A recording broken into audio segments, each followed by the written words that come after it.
Looking though at that Cecilia Adams bike, she's so well documented on that bike, riding that bike, racing that bike. That's what I hope to do in the 21st century is I hope to be like a Cecilia Adams.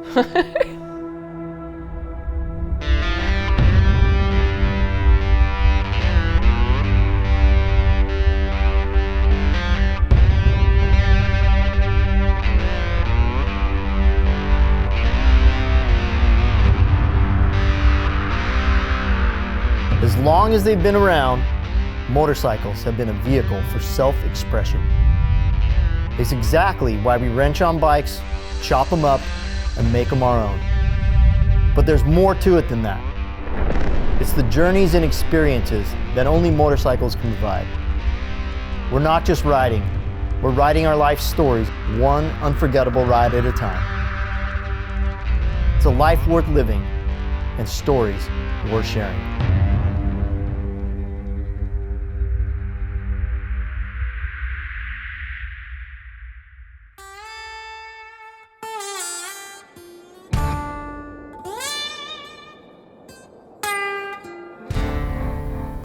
This week, super stoked to head out to South Dakota. We're gonna go visit Brittney Olsen, who is a vintage motorcycle racer, and a lot of people don't know that she also builds bikes. She builds some crazy, beautiful stuff.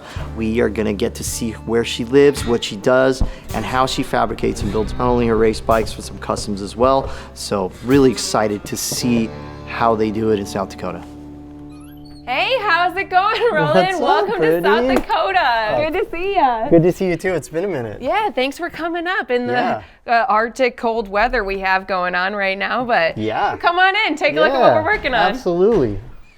So welcome to my house. Yeah, come take a look at what we're working on. And it's this is a museum. It's a little bit of our life and collection and stuff that I've raised, stuff that Matt and I have built together. And this right here. I love this bike. Yes, this right here. I love this bike. Is the bike that I built as an invited builder for Born Free. It's 80 cubic inches, no brakes, no clutch, no transmission. This is what you would have really seen in 1928, 1929, right before the end of board track racing. I bet I could do 110, 120 on this on a mile track.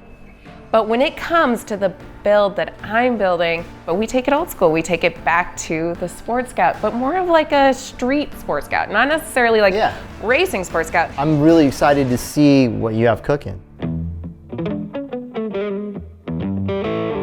The Scout is one of the most iconic bikes. When it comes to motorcycles throughout history, they need a Scout throughout time. It's just proven to be a bike you can race, a bike you can ride, a bike you can thrash. There's so many different variations of the Scout too. You know, you have the 101 Scout and you have Burt Monroe. You have the 648s and you have the Wrecking Crew. You know, you have Ed Kretz and Bobby Hill, Bill Tuman and Ernie Beckman, and you have these guys that are just throughout history of motorcycling just showing what the Scout can do.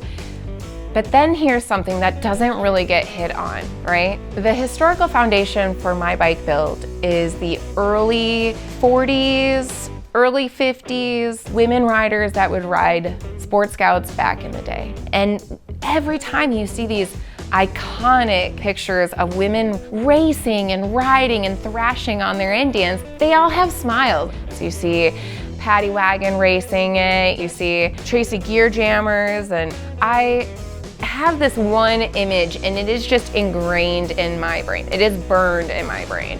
That Cecilia Adams bike. I mean, that was a period correct custom. We're talking about like when customs were just not something you would see. The thing with Cecilia, she's so well documented on that bike, riding that bike, racing that bike. That's what I hope to do in the 21st century is I hope to be like a Cecilia Adams. So this is where we do all of the race bike projects, all of the building of old bikes. All right.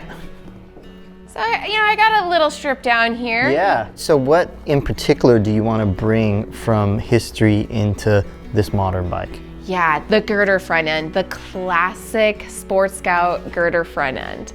Single spring in the middle, Flanders bars. There's so much more to this bike than what I'm used to. I'm used to building bikes that don't even have brakes. So, Yeah. you know, race bikes. By brakes you mean, by no brakes you mean zero brakes. No rear Brakeless. brake, no front brake, Nope. brakeless. With something like this though, it's so modern, it's new, but it's so in need, I feel like, of just a classic touch. I think we should weld a section onto here, because you see, this is like the Sports Scout, but it's missing 4 or 5 inches, right? Oh, and you want to use the And- stock fender / subframe. Yeah, and then Yeah. have it polished. Oh, that'd And be so sick. beautiful. You know, like this is painted, obviously, but Yeah. this is aluminum. And what I love about aluminum is you can polish it and get it so pretty and so mirror finished. What are you going to do with the sides here? So we're gonna make little panels that you can mount here. You know, back in the day, you would be like, you know, Indian motorcycle, or Yeah. you would write your name, Yeah, right? that's cool. And I want to do the same thing with this, because I'm all about like changing things, making it your own. Yeah. You know, the options are endless. There's so many new ways you can customize this. Whereas Yeah. I feel like with the older one, there was a lot of limitations. And so There was. This has a steel chassis, it's amazing. like in it, and it's much more of a classically styled aesthetic. It's also a much more customizable aesthetic. Yeah, speaking of customizing and classic design, I want to show you the gas tanks. This is a Chief tank, That's a Chief tank. and that has a Yeah. classic Yeah. teardrop style. Yeah. Now, I know you know what I'm doing with this. We built the Chief with this same tank halves, and I think that this tank half is beautiful, especially when you take the middle out of it and you can narrow it. Like, man, it starts to get pretty sexy. That's the concept, that's the idea. Yeah, and to that's a really win. bring that Sports Scout tank back to the Scout, you know, and show people like, hey, this is something a woman in her basement can do. Yeah. Anybody can do this. It's not challenging, it's not hard, but I don't know if anybody can do this. Pretty Come on, lucky because Brittney. I have Roland Sands in my basement that I can pick his brain for some advice, because I have never done this before. I've never worked on a new motorcycle. And for me to really make a modern bike look classic, it needs to have that classic shape. And so this is how we're doing it. It's quite a bit of work to get that classic look transferred onto this chassis with the width of the airbox and everything. Yeah. It's a bit of a challenge, but yeah, you guys got the tools and the know-how to make it right. Yes.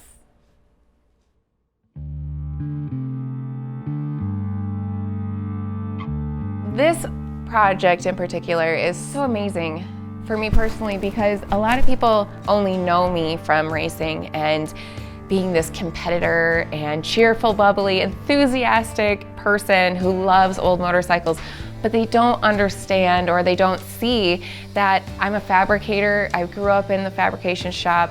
The summer after 4th grade is when my dad sat me down, taught me how to MIG weld. As a tiny kid, I remember my dad telling me, Brittney, please do not play with the metal shavings from the lathes and mills. You're gonna get slivers. And then going home and like having blisters all over my hands, because it's like playing with glitter. It's so fun. So I grew up in that atmosphere. And then I met Shirley Muldowney at a drag strip with my dad. He was crew chiefing for a drag racing team. We were in Scribner, Nebraska.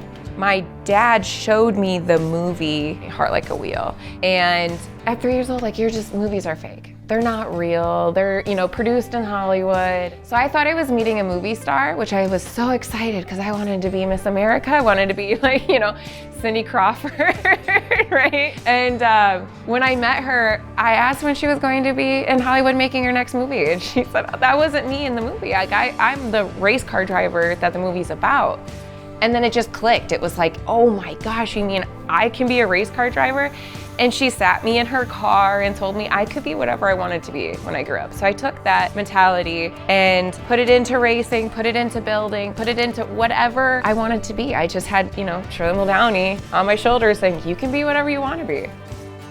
It's my favorite thing, really, is just to kind of be that incognito, enthusiastic smile, you know? But just down at heart, you know, you're just this like badass, like aggressive racer who can outride most men and then also work in the shop all day long.